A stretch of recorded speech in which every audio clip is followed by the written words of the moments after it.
बोला. सन्माननीय अध्यक्ष महोदय, आपलं विधिमंडळाचं अधिवेशन सुरू झालं आणि त्याचा आजचा दुसरा आठवडा आहे. आठवड्यातला दुसरा दिवस आहे.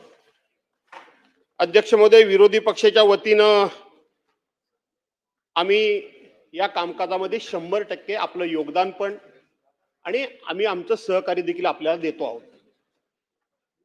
आज आपल्या देशाचे चीफ जस्टिस सरन्यायाधीश आपल्या या विधिमंडळाला भेट देण्याकरता येणार आहेत आणि आपण त्यांच्या सरकाराचं आयोजन देखील केलेलं आहे आणि त्यामध्ये आम्ही सगळे सहभागी देखील होणार आहोत. परंतु या निमित्ताने एक विषय माननीय मुख्यमंत्री महोदय मी मांडायला उभा आहे. आपण तो ऐकून घेतला पाहिजे, आपण गांभीर्याने त्याच्यावर विचार केला पाहिजे. आज देशाचे चीफ जस्टिस येत असताना आज हा महाराष्ट्राचं विधिमंडळ त्यांचं जेव्हा स्वागत करेल तर त्या स्वागताकरता या विधानसभेचे विरोधी पक्ष नेता ही जागा मोकळी असणार आहे आणि विरोधी पक्ष या नात्यानं त्यांचं स्वागत होणार नाहीये. खरं तर आपण खूप सर्वजण सौदार्य वातावरणामध्ये काम करतोय. हा विषय कायदेशीर दृष्ट्या आम्ही आपल्या विधिमंडळाकडून आम्हाला पत्र देखील मिळालेलं आहे की आजपर्यंत 10% सदस्य संख्येची अट जी सांगितली जात होती ती 10% सदस्य संख्येची अट कुठेही नाही. पहिले लोकसभेचे अध्यक्ष दादासाहेब मावळणकर यांच्या काही त्यावेळच्या निर्णयाचा रेफरन्स दिला जात होता. त्या सगळ्यावर चर्चा झालेली आहे आणि आपल्याकडून विधिमंडळाकडून मला पत्र देखील आलेलं आहे. भास्करराव जाधव साहेब, प्लीज असं नाही चालणार. आपण माझं ऐकून घ्या. असं नाही चालणार. मी विनंती केली, आपण माझं ऐकून घ्या. अध्यक्ष मी तुम्हाला संधी दिलेली आहे, आपण माझं ऐकून घ्या. हा सभागृह जो आहे, नाही तुम्ही ऐकणार, मी तुमचं ऐकलं, तुम्ही माझं ऐकणार आहात की नाही? असं चालणार नाही, असं चालणार नाही. माझं ऐकून घ्या. आपण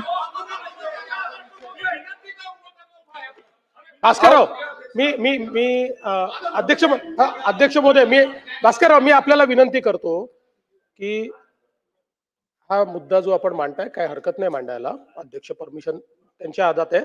पण मी अशी विनंती करतो की प्रश्नोत्तर तास करू. एकच आपल्या भूषण गवई साहेबांचं अभिनंदनाचा प्रस्ताव तो करू आणि त्यानंतर मी पण अध्यक्षांना विनंती करतो की भास्कररावांना म्हणणं मांडण्याची परवानगी आपण द्यावी आणि त्याच्यावर योग्य जी काही चर्चा करून निर्णय करायचा तो करावा, अशी माझी आपल्याला.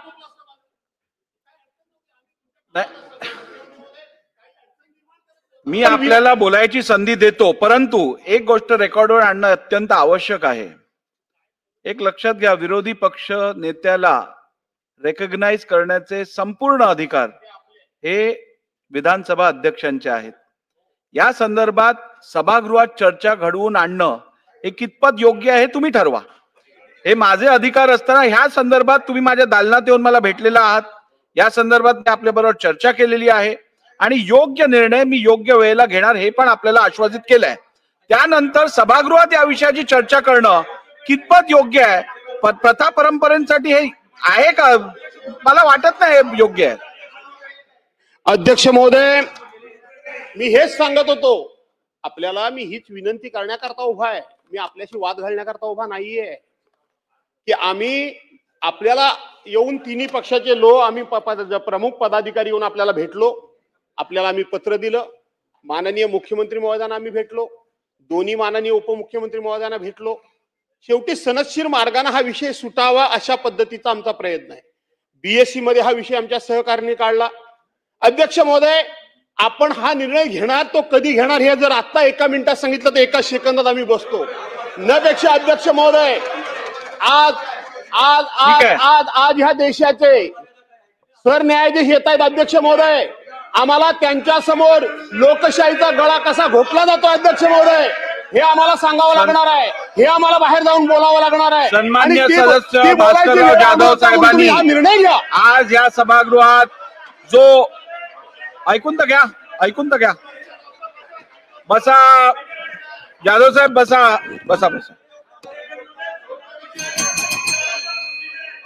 आता पुढे जायचंय, थांबा. सन्मान्य सदस्य भास्करराव जाधव साहेबांनी आज जो मुद्दा सभागृहात मांडलेला आहे तो माझ्या विचाराधीन आहे. मी लवकरात लवकर सगळ्या कायदेशीर तरतुदींचा विचार करून प्रथा परंपरेचा विचार करून लवकरच निर्णय घेईन. चला पुढे जाऊ.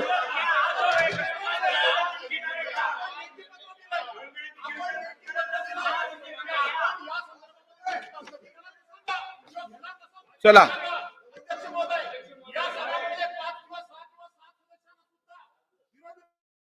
विरोधी पक्ष नेत्यामध्ये देण्याची प्रथा आहे. हल्ली हल्ली आप सरकार दिल्लीमध्ये होतं, 67 आमदार आप सरकारचे होते, 3 भाजपाचे फक्त होते, तरी सुद्धा भाजपाला विरोधी पक्ष नेते चला, पुढे जाऊया. पक्षानं दिलेला आहे. प्रश्न उत्तरे. अध्यक्ष महोदय, मुख्य न्यायाधीश येणार आहेत, त्यांचं स्वागत करायला आम्ही सगळे उत्सुक आहोत. पण सभागृहाने त्यांचं स्वागत करताना, विधिमंडळाने स्वागत करताना महाराष्ट्राच्या लोकशाहीच्या परंपरेत देशाच्या विधानसभेचा विरोधी पक्ष नेताच नाही अशी परिस्थिती असणं योग्य नाही. आणि म्हणून माझी विनंती आहे की लवकरात लवकर, तुमचा उद्देश आहे, तुम्हाला करायचंच आहे, पण किती 6 अधिवेशन जयंत पाटील साहेब, माझी विनंती आहे, ठीक आहे, माझी विनंती आहे की मी काय आपल्याला वेगळं सांगू इच्छित नाही.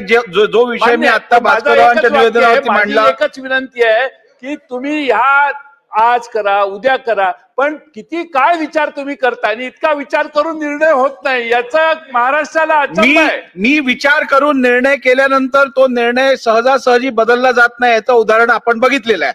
त्यामुळे आता पुढे जाऊ. चला चला, प्रश्न उत्तरे. प्रश्न क्रमांक 1. प्रश्न नाही ना, आता बास झालं, आता बसा. प्रश्न क्रमांक 1. चला. असं नाही चालत, तुम्हाला संधी दिली, किती वेळा चालवणार आपण हे? बसा. प्रश्न क्रमांक 1.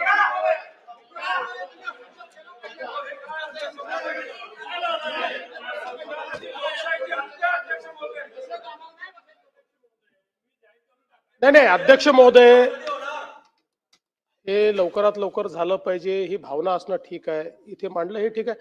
आत्ताच करा असं कसं म्हणता येईल? असं कसं म्हणता येईल?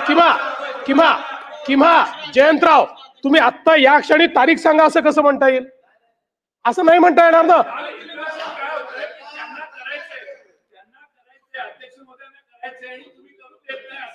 तयार असं होतंय. फक्त तुमच्या मनात आहे. मला वाटतं हा अध्यक्षांचा जनतेला, अवमान होतोय. सगळ्या महाराष्ट्राला हे माहिती आहे की अध्यक्ष निष्पक्ष आहेत, स्वतःचे निर्णय स्वतः घेतात, फक्त तुमच्या मनात काळबेर आहे. चला पुढे जाऊया. नाही पण चला पुढे जाऊया. प्रश्न क्रमांक 1.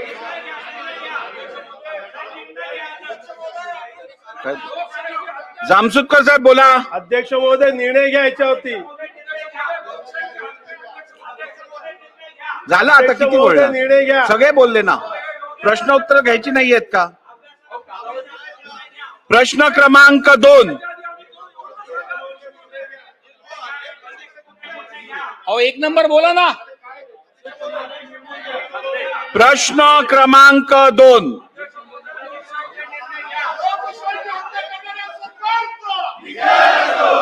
बोला.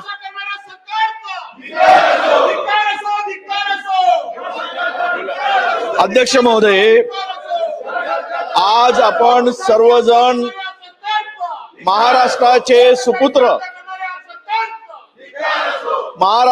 सुपुत्र देशाचे सरन्यायाधीश यांच्या सत्कारासाठी आपण सर्व उत्सुक आहोत. बसून घ्या. आणि उभं राहून नको ऐकूत, बसून ऐका. अध्यक्ष महोदय, एक